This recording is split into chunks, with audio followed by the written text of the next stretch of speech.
We are going to continue exactly where we left off. We're reading from the Zohar in page 88a, Daf Peichet Amud Aleph. If you want to follow us, this is Parashat Emor. Yesterday we started to talk a little bit about the Kedusha of the Kohanim, about the priests, the Kedusha of the Leviim, that they need to be a little bit less in the level of Kedusha of the Kohanim, and of course it has to apply to all the nation, and the whole nation has to be Kedushim and holy. But we were talking very briefly about that. And we mentioned yesterday one approach of Rabbi Yossi, who was explaining why there was twice the word Emor ve'amarta, the kefel here, the double, using the same word twice. And we heard his opinion. Then we started explaining the approach of Rabbi Yehuda, who came to, in order to explain to us, he quoted a verse from the book of Tehillim, chapter 31 in verse 20, and the verse in Tehillim says, "Ma rav tuvcha asher tzafanta lerecha." How great and how amazing is your kindness for when you concealed to the ones that are your fear you. We went to explain a little bit the approach of Rabbi Yehuda, how he was talking about the Or HaGanuz, the hidden light that was used to create the world. I don't want to go too much to what we spoke yesterday. You can see the video online. But nevertheless, we concluded it that the chesed that the Kadosh Baruch Hu does in the world is that he shines this Or HaGanuz into the world. And even though we don't see it and can't relate with it, even up until today, a piece, a part of this Or HaGanuz, of this concealed light, is shining in this world. Because that's the chesed of the Kadosh Baruch Hu, and the Kadosh Baruch Hu uses this light to create the world. And we mentioned yesterday that Hashem recreates the world every second. We say that twice a day when we pray. Hashem recreates the world every second. And that's coming from Midat HaChesed. This is coming from the power of this Or HaGanuz. But nevertheless, it's still Ganuz. Ganuz means hidden and concealed. Why did the Kadosh Baruch Hu conceal it? Because he had his reasons. We're going to talk about it a little bit now. But this is very briefly what we spoke yesterday. We didn't finish the explanation of Rabbi Yehuda. I just wanted quickly to say what Rabbi Yehuda says because he was quoting this verse of Tehillim. But nevertheless, in order for us to relate to what we said yesterday, is just to understand that the light that the Kadosh Baruch Hu uses to create the world is called Or HaGanuz, the light that is concealed and hidden, and that's coming from the chesed of the Kadosh Baruch Hu, because he's using this great light to continue creating and sustaining the world. Now he continues and he says, and again, if you want to follow, we are on page 88a, and the line starts with Asher tzafanta lerecha. He says as follows, Hine or ha-chesed hazeh, this light that comes from the chesed of the Kadosh Baruch Hu, and just to make a side note, this is not referring to the sphira of the chesed, it's just from the chesed of the Kadosh Baruch Hu, the kindness and love of Hashem. Hazeh ganaz ha-Kadosh Baruch Hu, Kadosh Baruch Hu took this light and he hid it. Where did he hid it? In the sphira of the Yesod. Specifically there. Now that we know where it is, it's not so hidden, right? Now we know where it is. But nevertheless, the Zohar says that where did the Kadosh Baruch Hu hid this light? Ganaz HaKadosh Baruch Hu b'yesodot de zachar v'nekeva. He concealed it in the sphirot. That's why David HaMelech comes and says in Tehillim, Asher tzafanta lerecha, that you concealed it for who? The ones who fear you. Meaning, Ditnan, we have learned, Nehora Ila'a, this light that is called a supreme light, an exalted light. In Hebrew it's called Or Elyon. What is this Or Elyon? This is this concealed light that is rooted in the Sphira of Bina. Avad Kudsha Brichu Hukad Bra Alma. Kadosh Baruch Hu, that Kadosh Baruch Hu, we refer to him as the infinite light, Or Ein Sof. Shebara et haolam, he created the world. Ki az shimesh Or HaGanuz besod lamed bet netivot chokhmah. This Or HaGanuz was broken into 32 paths of, Sefer Yetzirah, Book of Formation, calls it the 32 paths of wisdom. For us to kind of relate, forget about now the Kabbalistic term to it. If I want to now separate something that it will be able to accept it in a way that it's not going to be overwhelming, then I need to reduce the intensity of it. So the Kadosh Baruch Hu reduced the intensity, so to say, of the light that was shining into the world, specifically through 32 channels. And these channels are called 32 channels or netivot, or paths of Chokhmah. If you want to look at it in a more of a visual way, imagine now a beam of light. Now, remove this imagination of the beam of light, put it aside for a second. Go to a power plant. I don't know if you've ever been to a power plant when they create electricity. If you're looking now here at the socket in the wall, here in Israel we have 220 volts. You go to North America, it will be 110 volts. You know how many volts is in a power plant? 40,000 volts. Now if you're going to connect a light bulb to the power plant, it will not only blow up the light bulb, it will melt and burn everything in its way. So again, don't take my word that every power plant is 40,000 volts. But power plants, they're talking about tens of thousands of voltage. You cannot connect anything into a power plant. It needs to go through a main transformator that, if that's how you say it in English, but it... how? I think it's an oscillator. A oscillator? I'm not familiar with the terms, but what it does, then it takes now this unbelievable power and it breaks it into a much smaller power. Another analogy, if you've ever been in America, either to the Hoover Dam or to the dam right after Niagara Falls, you're talking here about millions of cubes of water. You know what pressure it puts on the dam itself? Now what they do is they just open a little bit of the dam. If they open it a little bit more, double the power. Take these analogies, now go back to the original that I said, the beam of light. If the beam of light would shine into the world, nothing would exist. Nothing would be able to be created in this power or intensity of this beam of light. Kadosh Baruch Hu had to break it down into segments, so to say, or channels, or paths. The Book of Formation calls it Lamed Bet Netivot Chokhmah, 32 paths of Chokhmah. So, going back to what we says, Avad Kutsha Brichu, Kad Bra Alma, the Kadosh Baruch Hu, that He's Or Ein Sof, the infinite light, created the world. Now what did He take? He took this Or Ganuz. He needed some type of tool to create the world. How did He use this Or Ganuz? Besod Lamedet Netivot Chokhmah. He used this 32 paths of wisdom of Chokhmah to filter the intensity of the light. So the first Sphira that is receiving this godly light is the Sphira of Chokhmah. We're not going to get now to the technicality because I told you the Ramak and the Ari, they argue. The Keter is the basin that receives the light, but nevertheless the Sphira that receives the light first will be the Sphira of Chokhmah. More than that, after that, this 32 paths of Chokhmah, they deliver the light to the next level. What do we deliver it? To 50 gates of Binah. To 50 sha'arei Binah. 50 gates of Binah. V'gan izle letzadikaya lezimna de'atei. Now what did the Kadosh Baruch Hu do? He took this light and He concealed it to the future for the tzaddikim. What exactly did He conceal? Et hanun sha'arim, these 50 gates, that these are what's called Chokhmah and Ima. Chokhmah is the Sphira that is called Abba, and Bina is called Ima. But why did He conceal it? For the future, for the tzaddikim la'atid lavo. Why specifically the tzaddikim? Shem bebchinat yesod de'zeir anpin ve'yesod de'malchut. The tzaddikim are rooted in the Sphira of Yesod.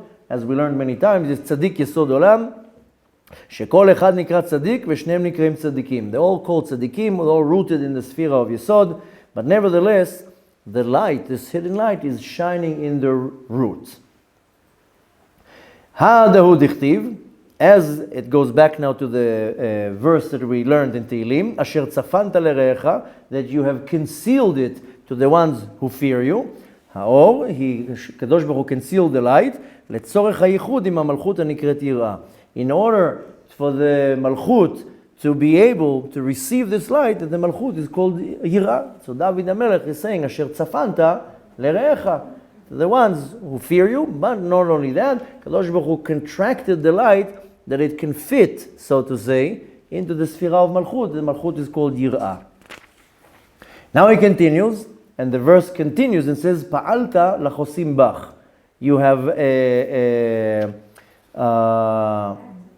not only that, is that you have worked for those who have refuge in you. This is the actual translation. But nevertheless, pa'alta lachosim bach, that you have acted to the ones who are hiding, so to say, under you. What does it really mean? When it says pa'alta, that you have created a certain action, meaning bezimna dit barei almahu nehora havakaim, at the time when the world was created, this ora ganuz, this hidden light, was standing, it was shining. Where specifically? In the Sfira of Yesod. That's when the Kadosh Baruch Hu decided to put it there.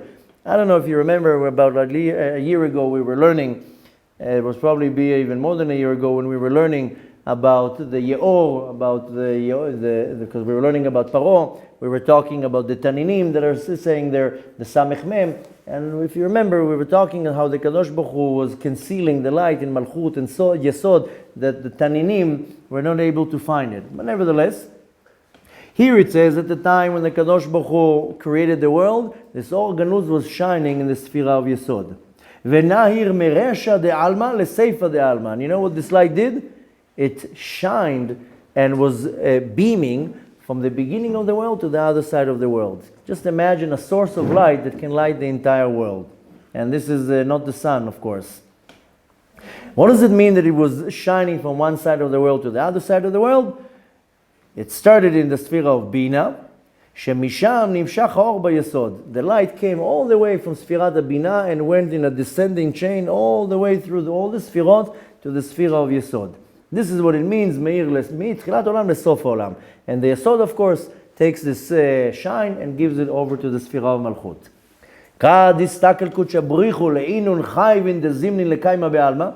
Now, when the Kadosh Baruch Hu saw this unbelievable creation, and he says, "Ooh, this godly light, ooh, perfect."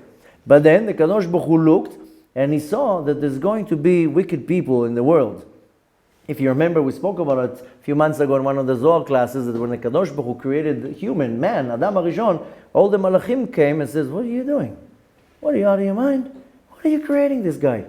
You know that he's going to go against you and sin against you?" Remember that when we learned that? And the Kadosh Baruch Hu answered, "Don't worry, I also created tshuva in the world. He'll be able to do tshuva." But nevertheless, here the Kadosh Baruch Hu looks into the future and he sees that there's going to be wicked people in the world for many different generations. He says, "Oh, these wicked people are going to damage this light." Gan izle lehahu nehora. He took this light and he concealed it. Just imagine what we're going to see very soon when Mashiach comes. You're not going to see fireworks, by the way. You're going to see the Or Ganuz. That's why not everybody will survive the coming of Mashiach, not because they're necessarily mean, because they don't have the kelim, they don't have the vessel to see such a light and not to be completely annulled in this great light. So how do you prepare yourself for this light now in the time of the exile? Only Torah and mitzvot. There's no any other way to do it. Doesn't matter what you do. Only mitzvot will allow you to receive this godly light when it will be revealed, and the intensity will be determined how much mitzvot you have, how much kelim you have. So now is not the time to think of business, startups, vacations, and nonsense. It's the time to say only to learn Torah and only to do mitzvot. Why? Because any second Mashiach is going to come. You know, like sleeping in a dark room, it happens to my kids, those poor kids in the morning when I come. You know what I do in the morning? I turn on the light. And then I even do it worse for them. I will open the blinds. Close it. After you're sleeping the whole night in a dark room, suddenly a little light that blinds you. Especially when you want to sleep, stay in bed. One of my sons, the light doesn't do anything. He keeps sleeping. It doesn't even affect him. So some people, you open the light, then right away, Mashiach is going to come. You know, he's going to go like this with the blind. Whoop, it's going to go up. And now, who's going to be the one who's going to be able to look at this light? This is this Or Ganuz. And a lot of surprises coming up. But nevertheless, the Kadosh Baruch Hu hid the light. Dichtiv, as it says, Vayimana mireshaim oram.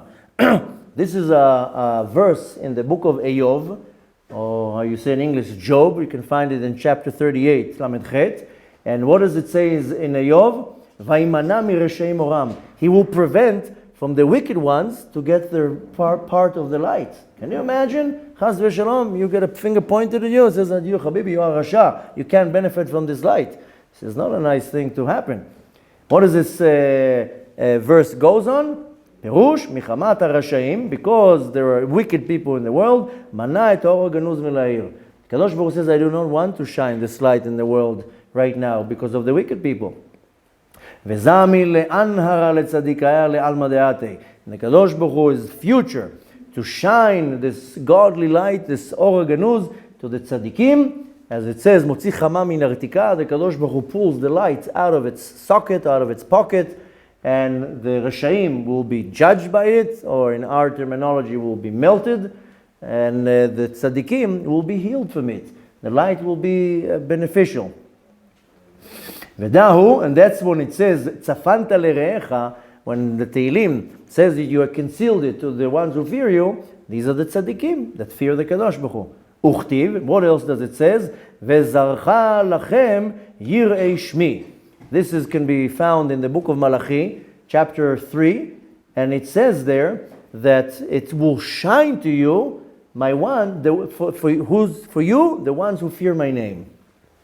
Meaning that the light will be exposed again, coming from Sfirat HaBinah, to who? To the tzaddikim that fear Hashem. And the tzaddikim is not referring to Rabbi Shimon Bar Yochai or Rabbi Nachman from Breslev. It means for the ones who fear God.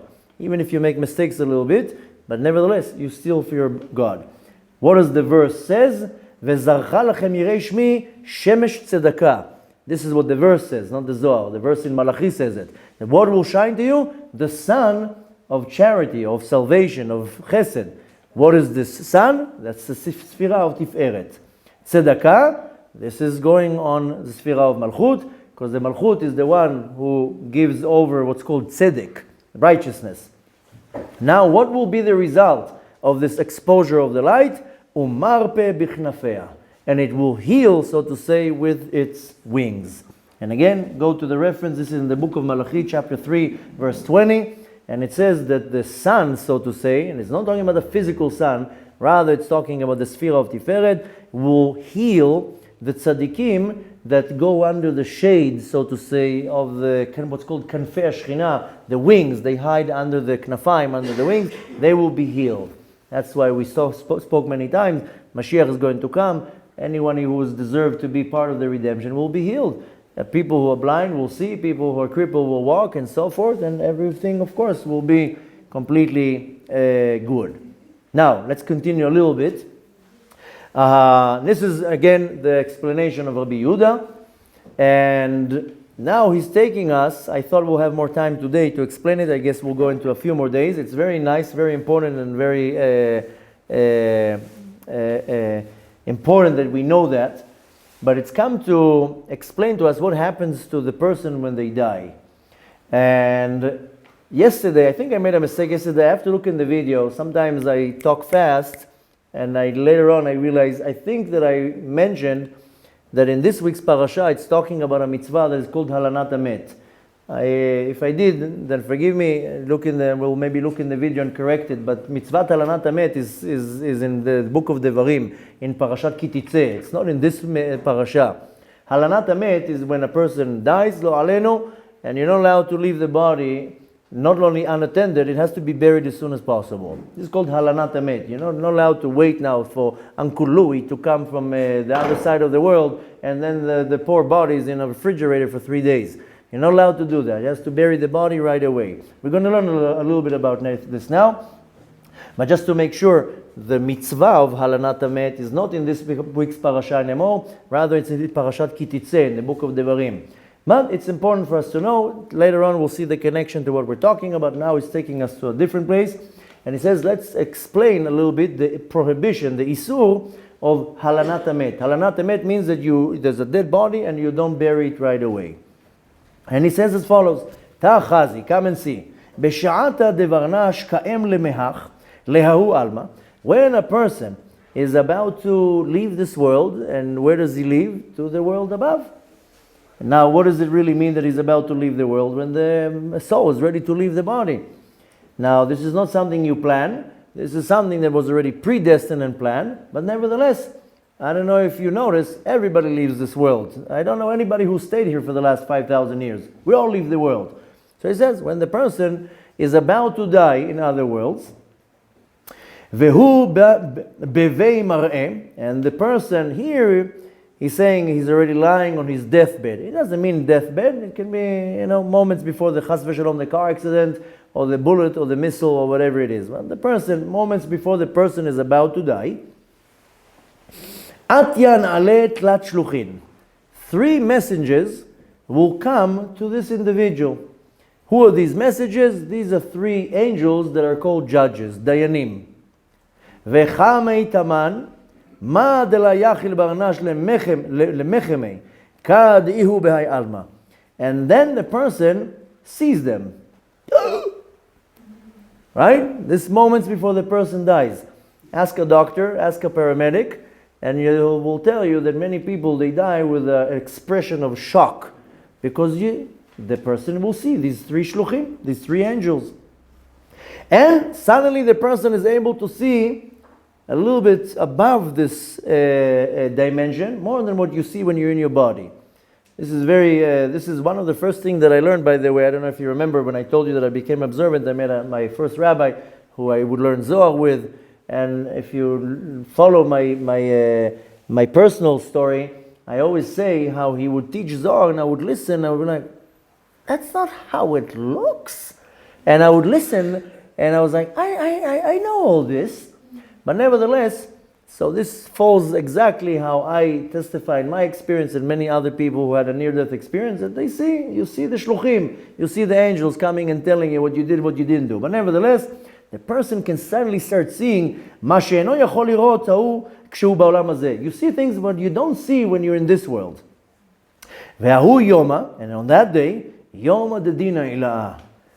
This is the day that is what's called the Judgment Day, but the Supreme Judgment Day. This is not the day that a lot of people are happy to get to that day. Let's put it this way. Most people completely ignore the fact that one day, don't know in front of who you're standing. You're going to be required to give an account. If you don't have this kind of echoing in your head 17 times a day, something is not good. But nevertheless, this is the day. Yoma Dedina Ila'a, the day of the great judgment.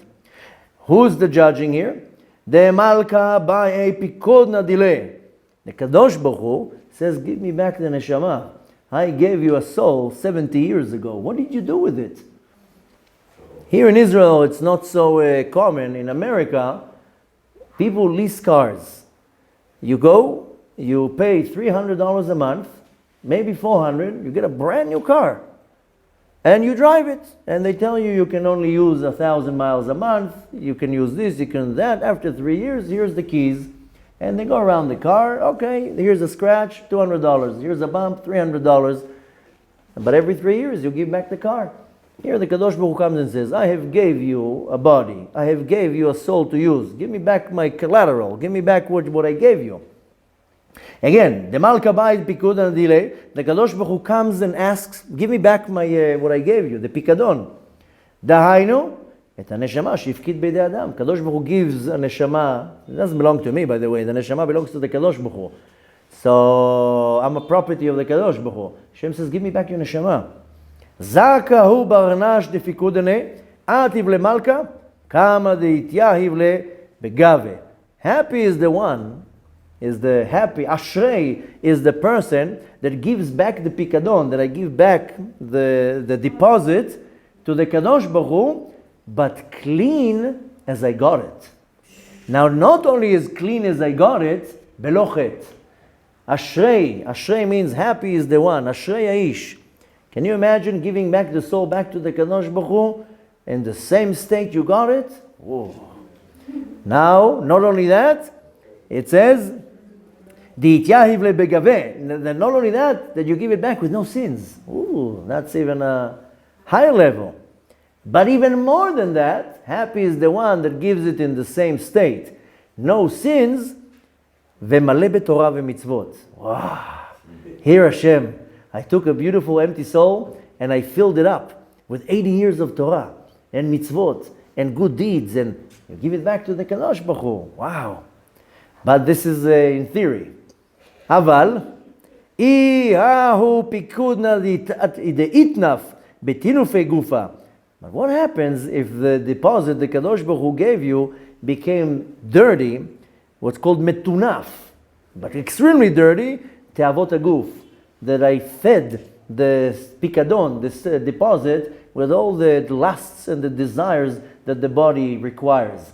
Food, and sleeping, and procreating, and marital relations, and all these pleasures that I feed the body all day long, and the soul also gets affected. Oh, now you're bringing a piece of shmate full of dirt. What will that person answer to the owner of the deposit when he tells him, what did you do to the soul? I gave you a clean soul. You gave me a used soul back? What are you going to answer the Kadosh Baruch Hu? You got to think of a good answer. This is not a joke, by the way. Okay. Now what happens to that person? First of all, you get the first slap into your face, but the Kadosh Baruch Hu says, give me back what I gave you. You better not have an answer that sounds along the line of, Okay, next, what happens? Zakaf enoi vechame. The person that is about to leave the world, he's, so to say, lifts up his eyes. Now, this is not necessarily his physical, but you lift up his eyes. You know what you see? Vechame lemalach hamavet. Comes the angel of death and says to you, hey, hi. The reason why it says zokef enav, the Talmud says malach hamavet is 500 feet tall. Comes to you with a black robe, scary as hell, so you have to look up. And you see Malach HaMavet has a name tag, Malach HaMavet. Now he sees Malach HaMavet standing in front of him. V'saife shelifa beyade, and a sword in his hand. Oy va'avoy, if he's 500 feet tall, how big is that sword? Kastar bekatrin bekumta dehu barnash. Now the Malach HaMavet takes the sword and he, so to say, swings the sword, but he doesn't chas v'shalom cut, or, you know what he does? He reaches to the point where all four elements are attached and he releases it. And all four elements, sorry for the sound effects, but they all fall apart in one shot.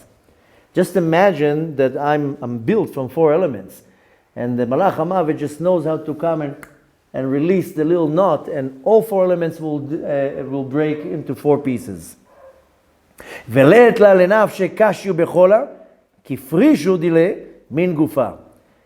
nothing harder for the nefesh to experience this suffering.